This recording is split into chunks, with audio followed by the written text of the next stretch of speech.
Good morning, class 10th.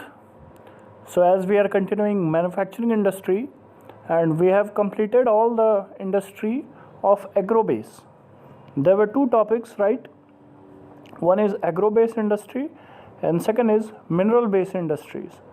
So we have completed all the industries of agro-based industries, and those were the top of the list was textile. Thereafter we have studied cotton industry, jute textiles, sugar industries. These were the important industries that we have covered in our lecture.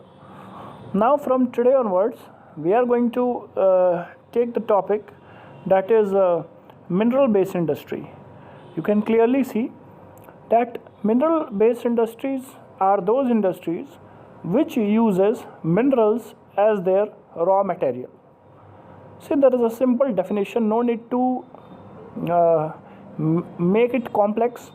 It is a very simple definition. You can see that the industry which uses raw materials as their mineral is called mineral-based industry.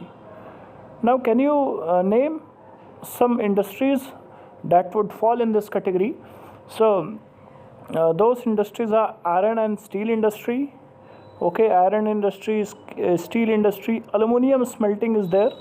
Then we have to study about chemical industry, fertilizer industry, cement industry, and automobile industry and IT sector. So there are a lot of industry which we have to take, which we have to learn. इतनी सारी industries को हमें क्या करना है, cover करना है. What are they? तो पीछे से एक बार अगर काउंट करें तो IT sector, information and technology industry, automobile industry, then cement industry is there. ठीक है, मैं आपके कोर्स पे ही बात कर रहा हूँ. Fertiliser industry, chemical industry, aluminium smelting, iron steel industry, इतने सारे इंडस्ट्रीज़ को हमें कवर करना है. So let us begin our topic with first industry, that is iron steel industry. Iron and steel industry is the basic industry, since all the other industry, that is heavy, medium and light, depend on it for their machinery.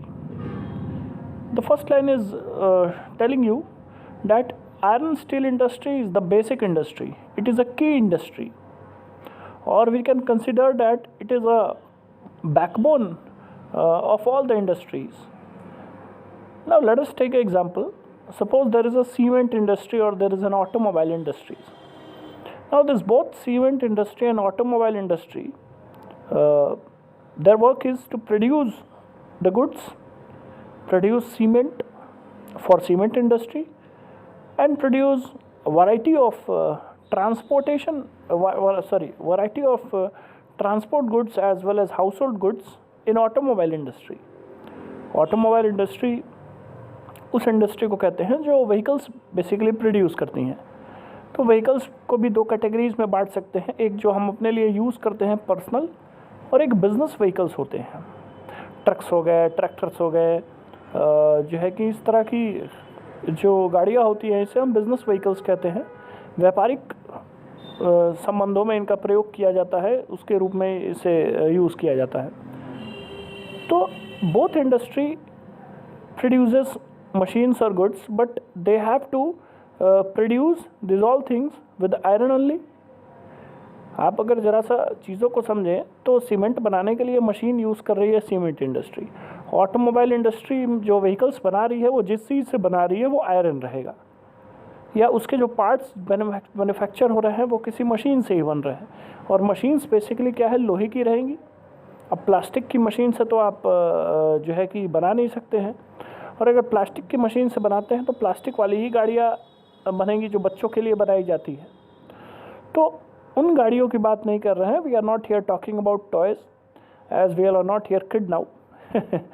So we are discussing here about the variants goods which we'll study in this for the chapter in automobile industry also.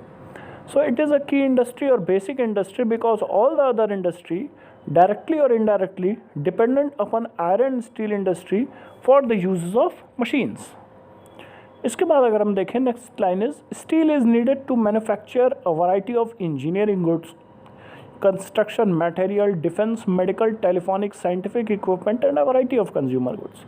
आगे ज़रा सा steel की बात कर रहा है कि iron के बाद जो स्टील है, तो स्टील से भी डिफेंस में, मेडिकल में, scientific equipment, variety of consumer goods, बहुत सारी चीज़ों में स्टील भी यूज़ में आजकल है। और स्टील का यूज़ ज़्यादा भी आपको देखने को मिलेगा।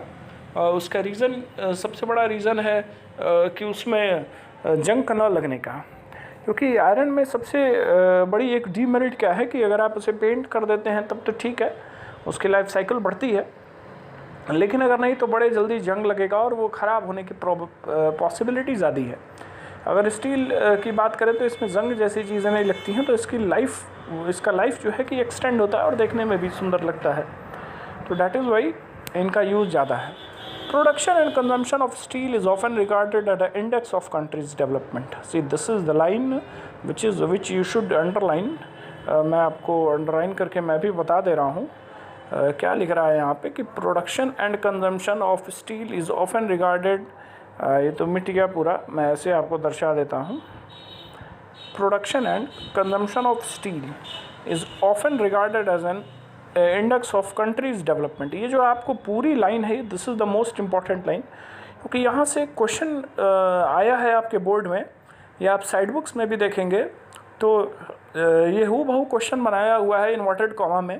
Production and consumption of steel is often regarded as index of countries development, कि स्टील का प्रोडक्शन और स्टील का कंजम्पशन, जो कंट्री, इस स्टेटमेंट का मैं आपको एक रफली आइडिया दे देता हूँ, इसके बेसिस पे आपको आंसर्स प्रिपेयर करने हैं कि स्टील का प्रोडक्शन और स्टील का कंजम्पशन, ये दोनों ही अगर जिस कंट्री में लार्ज स्केल पे होता है, उस ऐसा माना जा सकता है कि उस कंट्री में डेवलपमेंट ज़्यादा हो रहा है। एग्जाम्पल के तौर पे हम एक बहुत ही अच्छी कंट्री को ले सकते हैं, चाइना। आज चाइना इतना आगे क्यों है? इतनी पॉपुलेशन होने के बाद भी चाइना इतने आगे इसलिए है क्योंकि दे हैव मासिव प्रोडक्शन, और प्रोडक्शन इन एक कंजम्पशन भी। Now consumption in the term कि they are utilizing the steel also, they are utilizing the iron also.